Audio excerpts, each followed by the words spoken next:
بیا واورئ عزیزانو، محمد رسول الله خو نو دغونه غټ دی لکه قرآن پاک. یو سړی خو به دا نسي ویلی چې قرآن پاک ګناه وکړه، العیاذ بالله، نعوذ بالله، نه وایه. نو د هغه رقم د الله پر رسول هم نه ویل کېږي. یو وفد رالی عبدالقیس د بارس چې رالی، یو لغړزنی هلک ورسره و، په رنګ څه ښایسته و. د الله رسول پوښتنه وکړه، ولدا یا رسول الله زما خپل قریب زما عزیز دی. د الله رسول را ولاړ سو، دغه هلک یې راواخیستې، وایي شاته کښېنه، ورته ته شاته کښېنه چې زموږ نظر ورته نه لګېږي. د الله رسول وایي دا وفد رالی، میلمانه رالو، یو هلک پکې لغړزنی دی.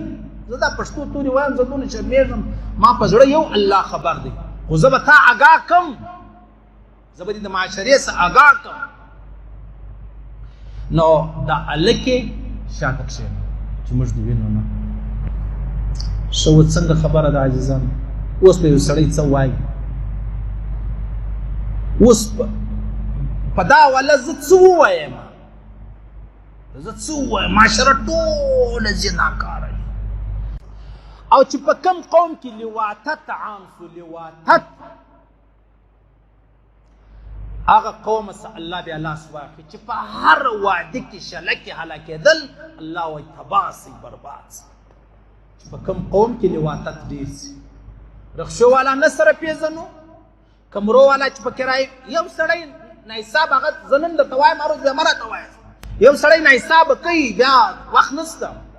رخشو والا نه سره پېژنو، مازدا والا نه سره پېژنو، د اسکول ماشټرانو نه سره پېژنو، و سره پېژنو، ښه سره پېژنو. یو حافظ و د قرآن، بزرګ و، الله والا و، په حرم شریف کې ګرځېدی. یو هلک یې په نظر سو، الله په سترګو هلک تړون کړي. بل الله والا و بزرګ و، په حرم شریف کې یو هلک ته وکتل، الله قرآن جنیر کړي، قرآن چې دا نسي کېدی، هم به ته د قرآن حافظ یې، هم به ته هلکانو ته ګورې، دا نسي کېدلی، دا نسي. امام احمد بن حنبل لره یو سړی رالی، ښایسته هلک ورسره و. پوښتنه یې ځینې وکړه دا څوک دی؟ ویل زما خوریی دی، خو په آینده کې چې ما لر راځې دا هلک به نه وي در سره، او چې په بازار کې ګرځې دا مه در سره ګرځوه، دا د بدنامۍ ښکار به سي، بدګماني خلک در باندې کوي، دا مه کوه. چې کمې انجلۍ په کم ګلاس کې اوبه وڅښه، په هغه ګلاس کې اوبه څښل حرام دي، حرام. چې دا ښځې زنانې د خپل سر ویښتان په ټپ کې وغورځول، و دې ته کتل حرام دي، حرام. خلک چې ګرځي ټولې بیا په 100,000 روپۍ کیلو دی، پوه شوې؟ او د هغه رقم چې کومه ښځه پر کومه لاره روانه وه، د الله رسول فرمایي دا ښځې دې لاره پرېږدي نارینهو دپاره، خوشبو به نه لګوي، خوشبو کنې لعنت دې وي پر تا، لعنت دې وي پر تا. ما یوه غلطه خبره درته وکړه، زما سر راکاټ کوي، ولې درته کوم؟ په سترګې هره ورځ وینم. یو هلک خپل پلار ته وایي چې بابا زه به پلانی بدکار شته و، ما ته ودا مه کوه، زه به هغه پرېږدم، ته دغه دنده پرېږده. زوی ځوان سپین ږیري پلار ته وایي ته دا کار پرېږده بابا، داسې عامه سوه دنده. د الله رسول فرمایي چې دغه معامله په تاسو کې راله، الله خپل لاس درڅه واخلي چې چیرې تباه کېږي، هلاکېږي، هلک ته تباه سي، برباد سي. او نن موږ په کوم حال کې نه یو تباه؟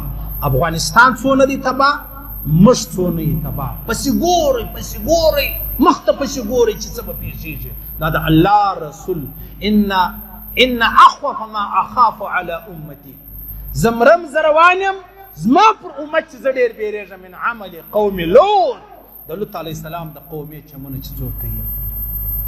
خالد بن ولید په کومه علاقه کې ګورنر و، ابوبکر صدیق له خط راواستوي، دلته یو نارینه دی، د نارینه سره داسې کار کوي، العیاذ بالله، نعوذ بالله، بیا ادبي ډېره معاف لکه د کور والا سره. څه وکړم؟ ابوبکر صدیق را ولاړ شو، نوله د خبره دا څنګه پیښه وسوله؟ صحابه یې راټول، حضرت علي کرم الله وجهه پکې ناست، ول علي څه کول پکار دي؟ ول خالد بن ولید له خطر واسطه ورته اور ولګه، اور ویس وځه، په اور یې ژوندی وسوځه، ژوندی. حضرت عیسی علیه الصلاة والسلام ابن حجر لیکلی دی، را روان دی پر لارې، اور بل دی، اور چې اور بل دی د سړي شکل دی، دی چې راغلی ورته ویې کتل، ژر یې اوبه راوغوښتلې، اوبه چې راوغوښتلې پر دا اور چې واچولې، اور دا اور د کشني صورت اختیار کړي، کشنی سو. هغه بل اور د سړي صورت اختیار کړي، سړی سو. عیسی علیه السلام دعا وکړه، یا الله ته دا دوه بیرته د ژوند په حال کې کې دی را ژوندي سو، یو هلک یو سړی و. ول څه کیسه ده؟ دې سړي ورته ویل ای روح الله، زه په دنیا کې د دې هلک په محبت کې ګرفتاره وم، بیا ما بدکاري ورسره وکړه، نن الله دا هلک اور کوي، بس زه سوځل کېږم، بس په دا اور لمبو کې سوځل کېږم، دا تر قیامته دا سلسله روانه ده، په دا لمبو کې زه سوځل کېږم.